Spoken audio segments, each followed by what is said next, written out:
Saudara, saya mau katakan buat Anda hari ini, kita banyak perhelatan, banyak aktivitas ya, daily habit. Cuman saya mau katakan buat Anda, hidup ini jangan dikategorikan atau Tuhan bilang kau jahat di mata kau. Halo saudara. Orang kalau lagi dengar firman udah capek-capek ke gereja, terus dia tidur, jangan sampai kau jahat di mataku. Kalau mau tidur di mana? Di rumah. Saya dijawab loh di IG saya. Lebih bagus kan Pak tidur di rumah Bapak kita. Ampun deh Tuhan Yesus. Apakah itu sesuatu yang jahat? Ya udah terserah lo aja deh. Iya, kalau saya lagi ngomong terus anak saya 2 begini-begini saudara, itu jahat di mata saya. Sedangkan saya masih tanggung hidupnya gitu. Something happen to them, saya bertanggung jawab. Waktu saya mau kasih nasihat terus dua-duanya, pikirkan itu. Ini zaman anugerah saudara. Dan menurut hemat saya, ketika Anda berdoa meminta sesuatu, rasanya Anda akan mendapatkannya itu karena zaman anugerah. Tapi tolong, anugerah itu jangan diselewengkan sehingga Anda disebut jahat di mata Tuhan. Nah, saya masuk dalam inti khotbah saya. Ada 5 dosa yang membahayakan, yang membuat saya dan Anda dikategorikan jahat di mata Tuhan. Dosa apa aja itu? Membahayakan hubungan kita dengan Tuhan dan membahayakan berkat Tuhan atas hidup kita. Amin, saudara. Terus kalau Anda ulangi terus atau saya lakukan, jahat. Udah dikasih tahu, jahat. Yuk kita lihat bersama-sama di dalam kebenaran firman Tuhan. Mari, hal yang pertama yang saya mau bagikan buat Anda adalah Yakobus 4 ayat yang ke-6. Kita baca sama-sama. Ayo, cepat. Dalam 25 menit ke depan kita sudah dapat 5-5-nya, ya. Oke, siap? Oke. Coba baca Yakobus 4 ayat yang ke-6. 1, 2, dan 3. Tetapi kasih karunia yang dianugerahkannya kepada kita lebih besar daripada itu. Karena itu ia katakan apa saudara? Allah menentang orang yang congkak, tetapi mengasihi orang yang rendah hati. Enggak usahlah kita sombong. Yang Anda dapatkan itu semua dari Tuhan. Yang Anda nikmati itu dari Tuhan.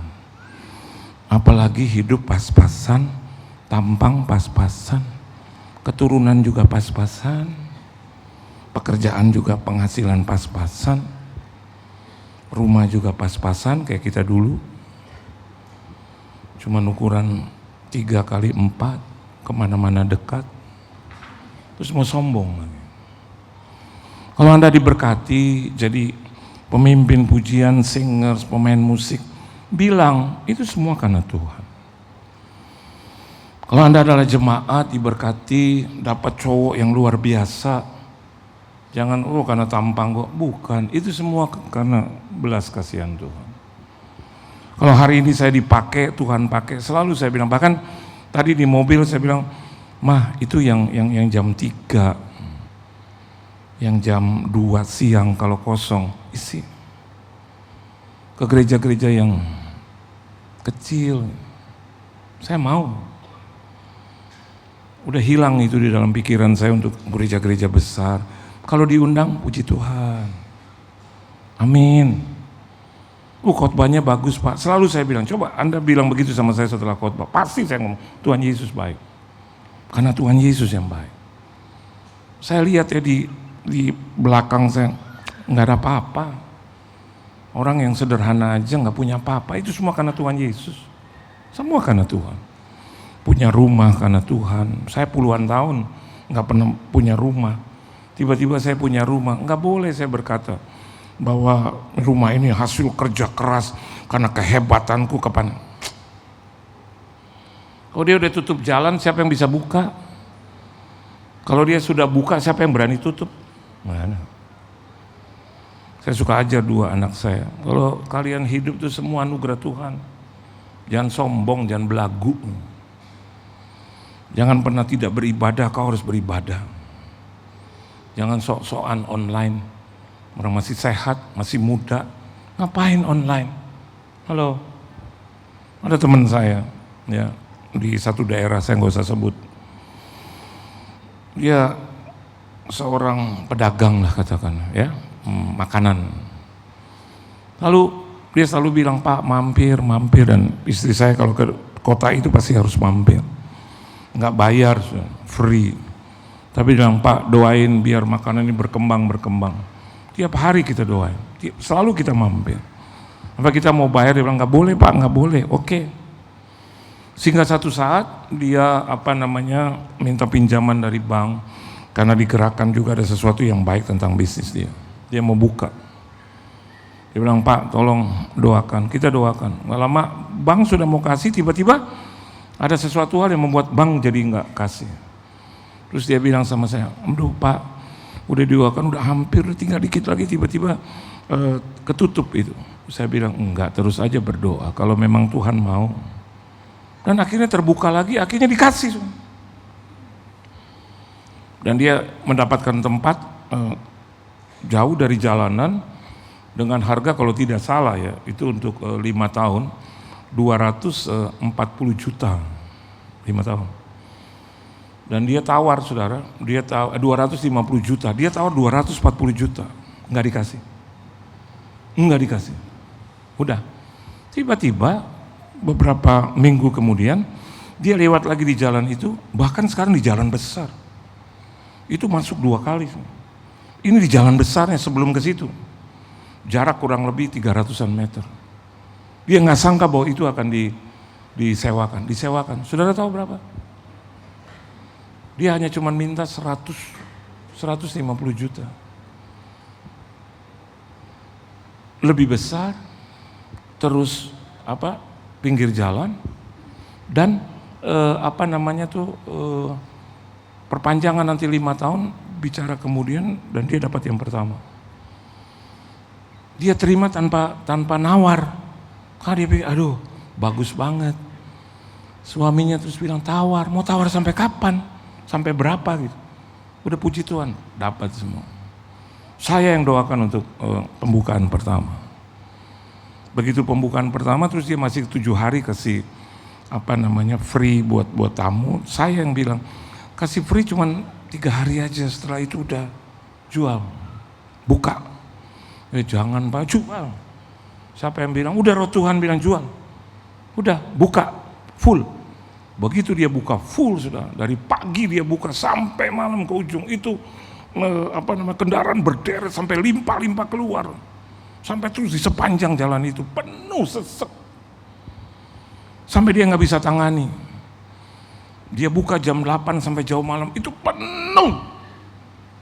Saya nubuatkan buat dia bahwa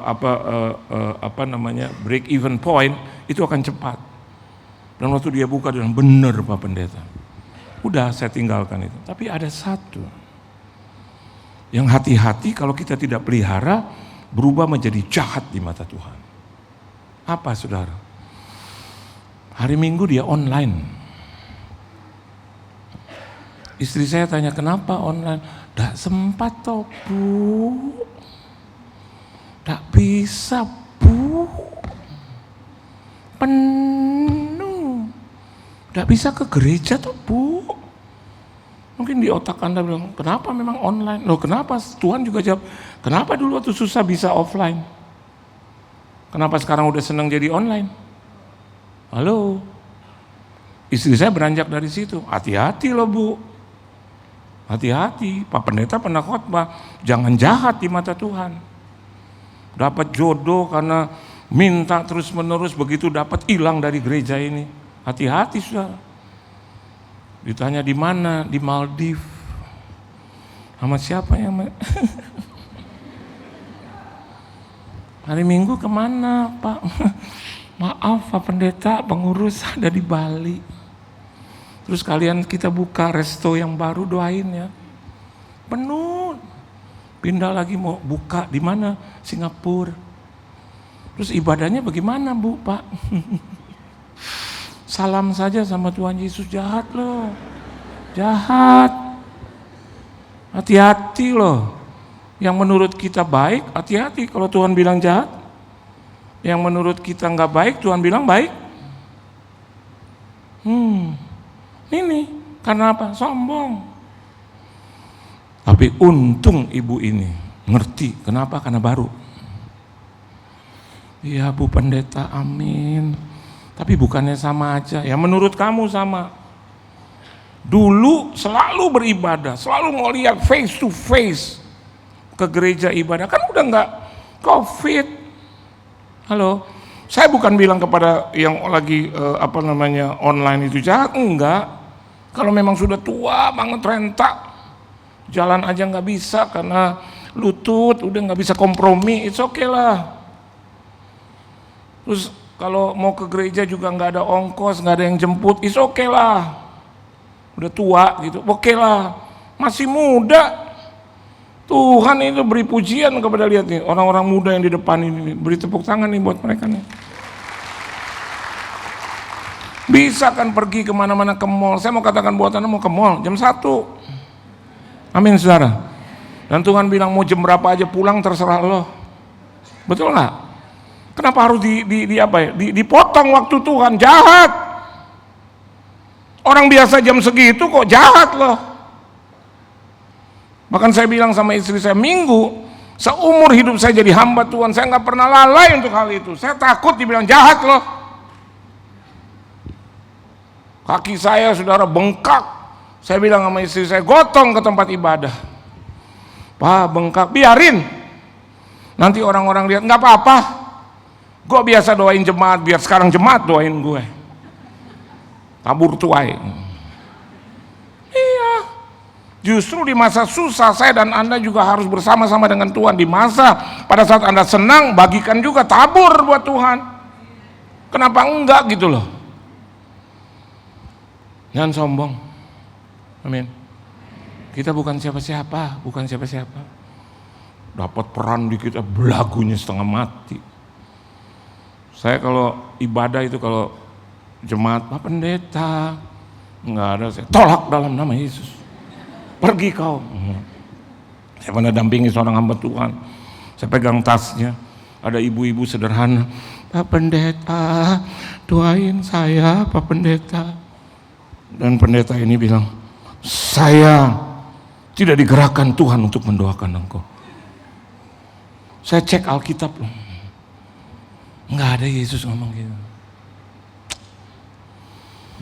Masuk ke ruangan VIP, saya tegur, Om, maafkan kalau saya salah. Kenapa Om? Yohan, you harus tahu, Tuhan tidak menggerakkan saya. Ya setidaknya Om doain. Tapi aneh.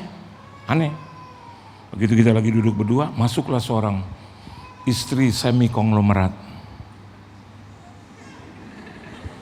Pastor, can you pray for me just a little bit? Oh iya ya.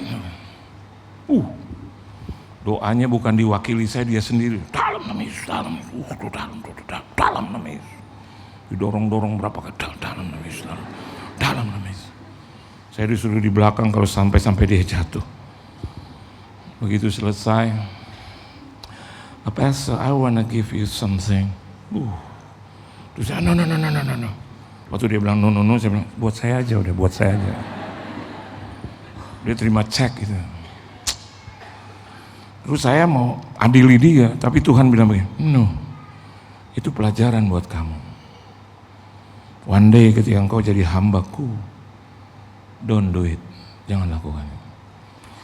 Mau orang susah kayak Pak, Bu, sampai yang di di rumah sakit, itu kusta zaman dulu, 25 tahun yang lalu. Itu kustanya masih merah, hijau, udah kayak pelangi tuh. Atau balonku ada 5, merah, abu-abu. Saya udah gak mau pegang. Tapi Tuhan bilang, pegang aja. Begitu saya jalan ternyata puluhan itu orang kusta berdiri. Shalom Pak Pendeta, shalom. Pak Pendeta, shalom. Shalom. Ada yang shalom Pak Pendeta. Putus. Shalom Tuhan Yesus. Nah, kalau gue pegang putus lagi gimana? Udah saya pegang aja tipis-tipis. Begitu keluar, waduh, badan saya condong ke kanan. Saya panggil sopir saya, lari dia. Terus saya bilang, Pak Pendeta, pegang tangan mereka, peganglah. Sakit sakti ya Pak Pendeta, saksi. Dia lupa di hati saya. Saya lagi pikir ini nepa atau enggak nih. Saya bilang, "You mau pegangan?" Enggak usah Pak Pendeta. Saya turun, saya panggil istri saya turun, saya telepon di mobil. Yang gimana pelayanannya? Saya bilang, baik-baik aja. Saya bilang, jangan kemana-mana kamu, jangan pergi kemana. Enggak, aku di rumah. Begitu sampai saya telepon pakai kiri.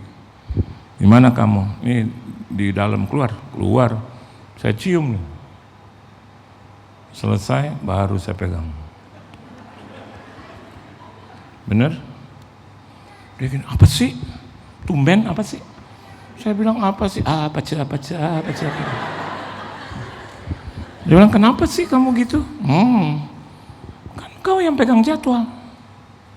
Gue habis pegang orang kusta. Cinta harus sama-sama dong.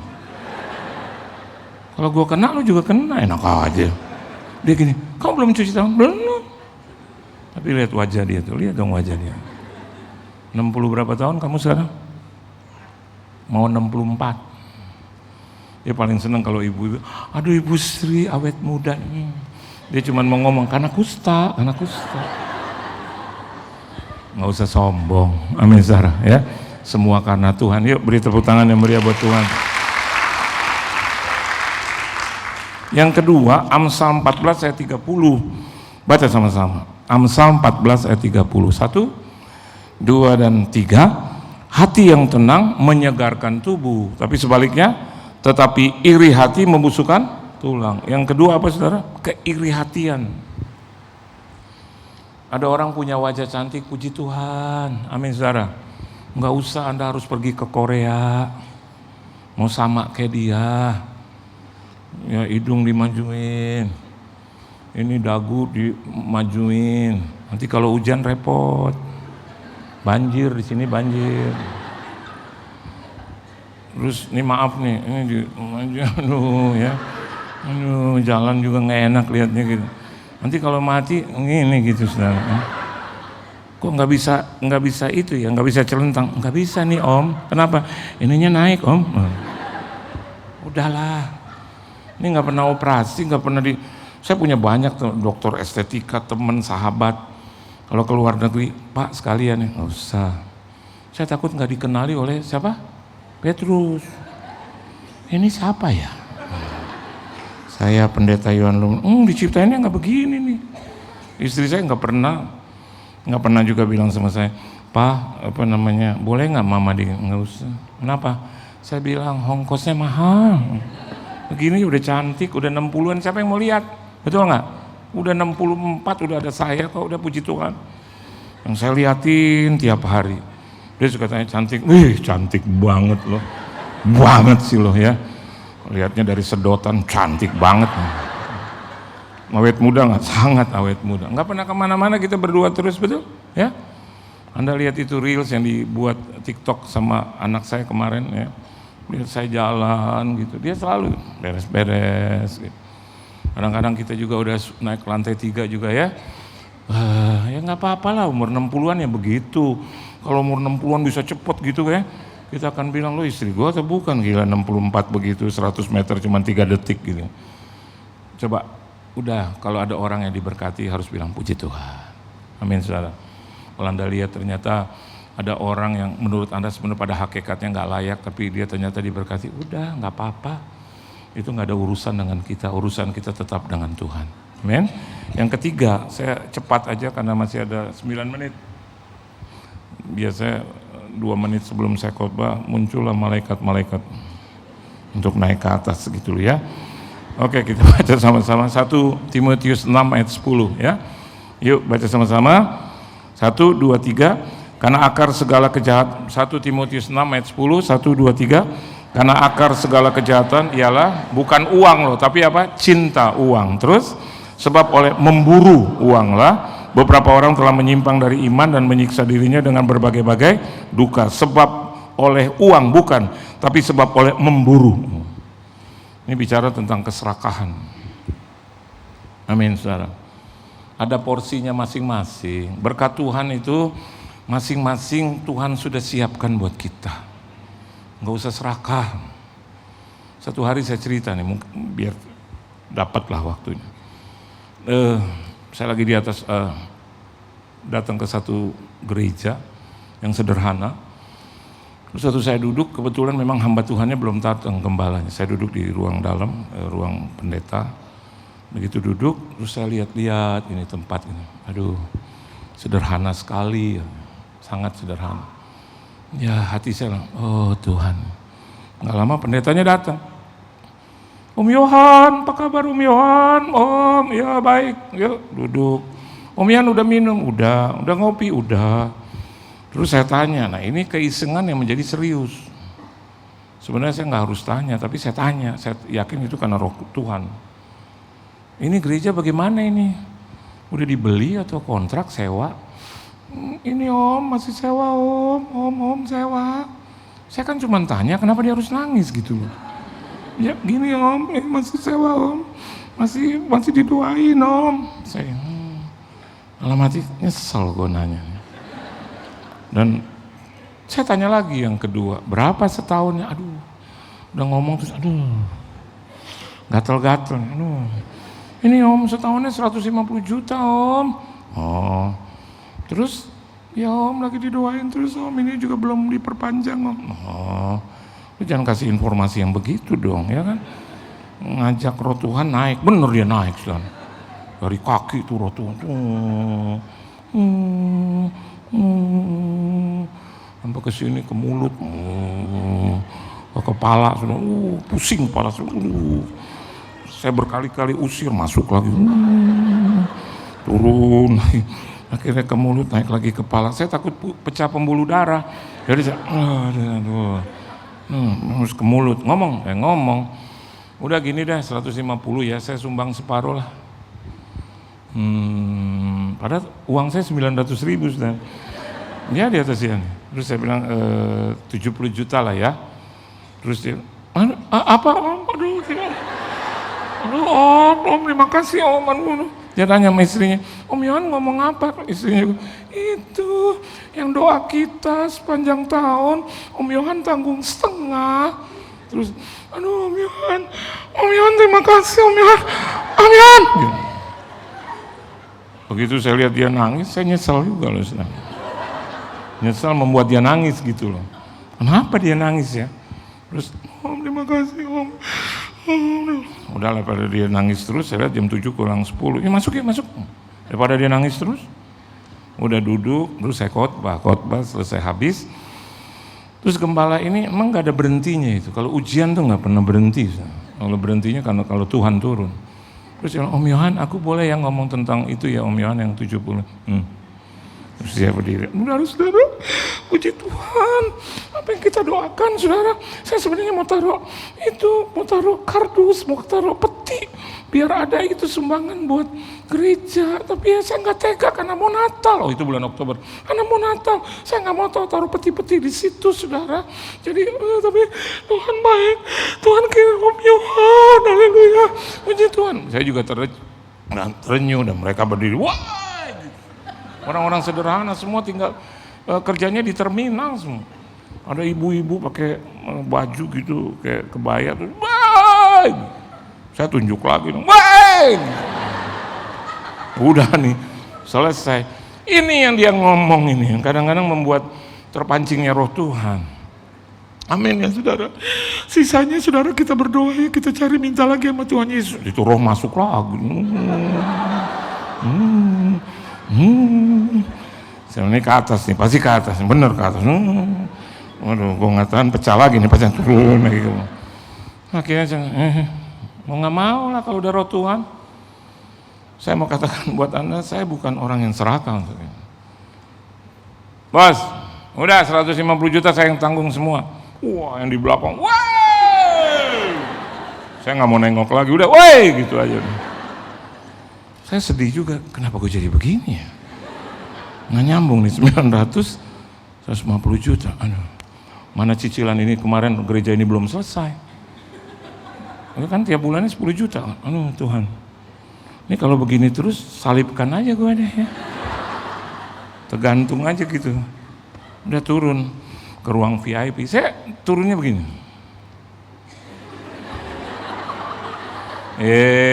Kalau Anda memang nggak cukup atau apa namanya sesuatu yang menurut kita bertentangan dengan daging pasti gitu. Ketemu dia, Om, makasih Om, dia nangis. Ya saya juga ikut nangis. Oh kan, malaikat datang semua. Cuman beda nangisannya. Dia sukacita, saya duka cita. Di punggungnya nih, di apa pundak saya. Om, tapi Om nggak apa-apa Om. Ini juga Om juga harus bayar nanti bulan Mei aja. Oh iya, tapi dalam hati saya kan tetap bayar, ya kan? Nah, saya pusing. Sampai di mobil, anak-anak saya, Pak. Saya bilang, kenapa lo bilang gitu? Hebat. Aku tuh mau ikuti itu langkah-langkah papa kayak gitu. Istri saya bilang, duh suami gue. Saya bilang, duh bini gue. Lo enak cuma bilang kesian ya, gue yang tanggung jawab, ya kan? Terus istri saya bilang, amin. Untung dia nggak bilang, dia kayaknya mau bilang tapi nggak termasuk jatah gue nggak dipotong kan gitu. Saya bikin Natal Desember. Saudara tahu, Natal kita surplus 165 juta. Saya bisa bayar itu. Tapi saya pikir dia bilang bulan Mei aja. Saya bilang, Natal kita yang spektakuler itu, masa surplus kolektor 165 juta. Malam tuh aja orang tuh ping ping ke istri saya, ping. Istri saya bilang, Pak ada yang sumbang 3 juta, amin. Ping. Pak 7 juta, ping 10 juta, lama-lama ping terus aja, ping ping ping ping ping ping. Besok pagi kita hitung, Pak ada 165 juta. Saya ingat itu, janji iman itu. Saya bilang, how great you are Lord. Kau hebat. Tuhan hanya bilang sama saya, 3 poin aja ya, nanti tahun depan 2 lagi. Saya mau bilang, padahal tanpa engkau turun tangan, biarlah sekali-sekali saya kasih buat engkau. Tapi Tuhan bilang, no. Di mana tidak ada keserakahan, di situ kasih dan berkat Tuhan turun atas engkau. Beri tepuk tangan.